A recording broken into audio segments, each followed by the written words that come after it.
हिमालय के ऊंचे पहाड़ों में धुंध और पुराने पेड़ों के पीछे एक टूटा फूटा हॉस्टल था। सालों पहले ये एक खुशहाल जगह थी, हंसी और जिंदगी से भरी हुई। अब यहां बस फुसफुसाहट और परछाइयां थीं। ये जगह अब वीरान और डरावनी हो चुकी थी। जो लड़कियां पढ़ने के लिए यहां भेजी जाती थीं, वो ठंडी जगहों और अनदेखी निगाहों की बातें करती थीं।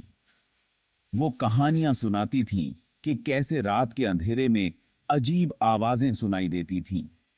वो एक ऐसी मौजूदगी की कहानियां सुनाती थीं जो दिखाई नहीं देती थीं, पर हमेशा महसूस होती थी, जैसे कोई उनके पीछे पीछे चल रहा हो, जो अंधेरे में उन्हें देखती रहती थी। हॉस्टल का एक अतीत था जो एक त्रासदी में डूबा हुआ था। ये त्रासदी आज भी लोगों के दिलों में बसी हुई है।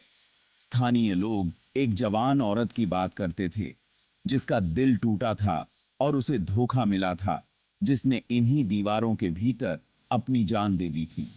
उसकी कहानी हर किसी की जुबान पर थी। वो कहते थे कि उसकी आत्मा कभी नहीं गई। उसकी आत्मा आज भी यहां भटकती है। वो कहते थे कि उसकी आत्मा कभी नहीं गई। वो भटकती रही, या तो शांति की तलाश में, या शायद बदला लेने के लिए। उसकी मौजूदगी हर कोने में महसूस होती थी। वो भटकती रही, या तो शांति की तलाश में, या शायद बदला लेने के लिए। उसकी कहानी ने इस जगह को हमेशा के लिए बदल दिया। हॉस्टल में रहने वाली लड़कियों ने अजीब आवाजों को नजरअंदाज करना सीख लिया था। फर्श के तख्ते तब चरमराते थे जब उन पर कोई चलता ही नहीं था। दीवारों से फुसफुसाहट की आवाजें आती थीं, धीमी और अस्पष्ट, फिर भी एक भयानक बुराई से भरी हुई। कभी-कभी देर रात उन्हें एक गाने की दर्द भरी धुन सुनाई देती थी, जो खाली गलियारों में गूंजती रहती थी। नींद कभी आसान नहीं होती थी। बिस्तर बिना वजह हिलते थे। ठंडी हवा उन्हें हड्डियों तक ठंडा कर देती थी, गर्म रातों में भी। और हमेशा यह एहसास होता रहता था कि कोई उन्हें देख रहा है। अंधेरे से आंखें उन्हें घूर रही हैं, भूखी और अधिकार जताने वाली। एक रात प्रिया नाम की एक लड़की चौंक कर उठी। उसने अपने हाथ पर एक ठंडा हाथ महसूस किया, जिसकी उंगलियां उसकी त्वचा पर घूम रही थीं। डर के मारे वो उठ बैठी और उसने लाइट जला दी। कमरा खाली था, लेकिन डर का एहसास बना रहा। प्रिया अकेली नहीं थी। दूसरी लड़कियों ने भी ऐसे ही अनुभवों के बारे में बताया। एक क्षणिक स्पर्श, उनकी त्वचा के पास सांसों की फुसफुसाहट, किसी के बहुत करीब खड़े होने का एहसास, जबकि वो अकेली थीं। अनदेखी मौजूदगी और बोल्ड होती जा रही थी। हर गुजरते दिन के साथ उसके इरादे और स्पष्ट होते जा रहे थे। गलियारे के अंत में बना पुराना बाथरूम डर की जगह था। यह जगह हमेशा अंधेरे और रहस्यमयी माहौल से भरी रहती थी। लड़कियां वहां अकेले जाने से बचती थीं, खासकर रात में। वे हमेशा किसी न किसी के साथ ही वहां जाती थीं। छत से लटका हुआ अकेला बल्ब लंबी, भयानक परछाइयां बनाता था, जो दीवारों पर डरावनी आकृतियां बनाता था, और टपकते पानी की आवाज सन्नाटे में गूंजती रहती थी। यह आवाज पूरे बाथरूम में एक अजीब सा माहौल बना देती थी। कहते थे कि जिस जवान औरत की आत्मा हॉस्टल में भटकती थी, वह कभी चैन से नहीं रह पाई। उसकी मौत उसी बाथरूम में हुई थी। यह कहानी सुनकर हर कोई डर जाता था। एक शाम जब दो लड़कियां, माया और अंजलि, सोने के लिए तैयार हो रही थीं, धूम ताही की शादी का की। वे बाथरूम के पास से गुजर रही थीं, तो उन्होंने बाथरूम से एक अजीब सी आवाज सुनी।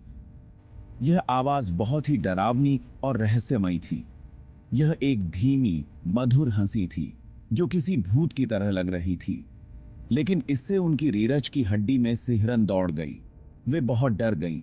वे एक दूसरे से लिपट गईं और एक दूसरे को कसकर पगडी दी दिभूख्याम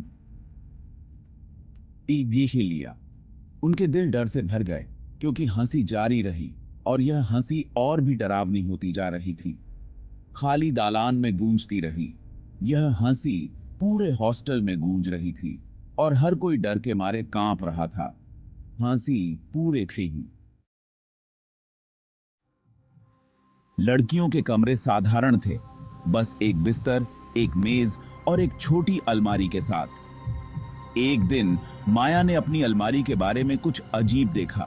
लकड़ी में एक छोटा सा छेद था, लगभग पूरी तरह से गोल, जैसे किसी ने उसे वहां ड्रिल किया हो। उत्सुकतावश उसने छेद से झांका।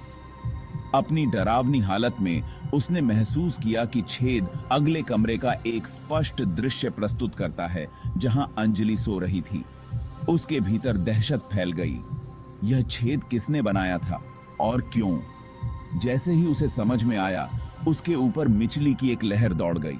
उन्हें देखा जा रहा था।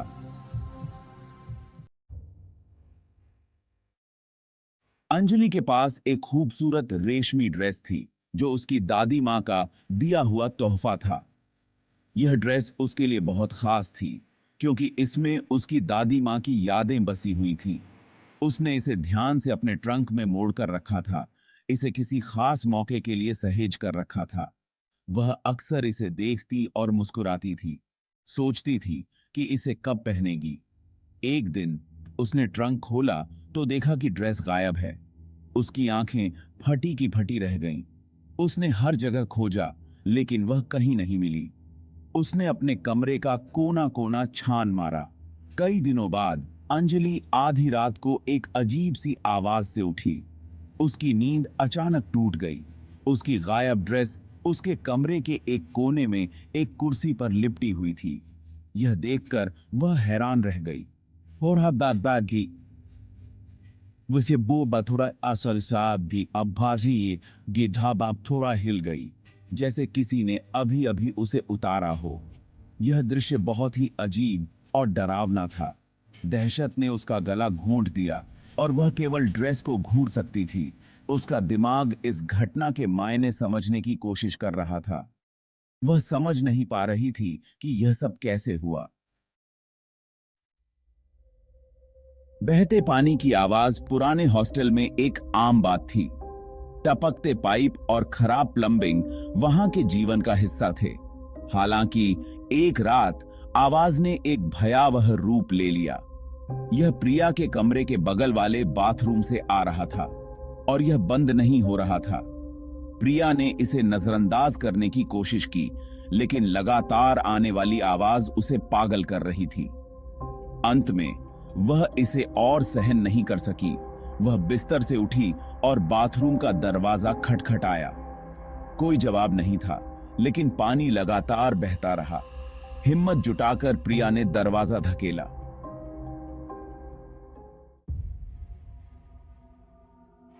बाथरूम खाली था। नल पूरी तरह से खुला हुआ था, लेकिन वहां कोई नहीं था जो उसे बंद करे। प्रिया ने अपनी रियर एज की हड्डी में एक सिहरन महसूस की। जैसे ही वह नल बंद करने के लिए आगे बढ़ी, उसने अपनी गर्दन पर एक ठंडी सांस महसूस की। धीरे धीरे मुड़ने पर उसने उसे देखा। एक छायादार आकृति, लंबी और दुबली, जिसकी आंखें एक अलौकिक रोशनी से चमक रही थीं। वह उसके बाहर निकलने के रास्ते को रोकते हुए दरवाजे पर खड़ा था। प्रिया का खून सूख गया। यह कोई साधारण घुसपैठिया नहीं था। यह वह हस्ती थी जो उनके सपनों में सताती थी, और यह आखिरकार उसके लिए आई थी। लड़कियों ने फैसला किया कि वे अब और चुप नहीं रह सकती। उन्होंने वार्डन को अपबीती सुनाई, एक सख्त महिला जिसने यह सब पहले भी सुना था।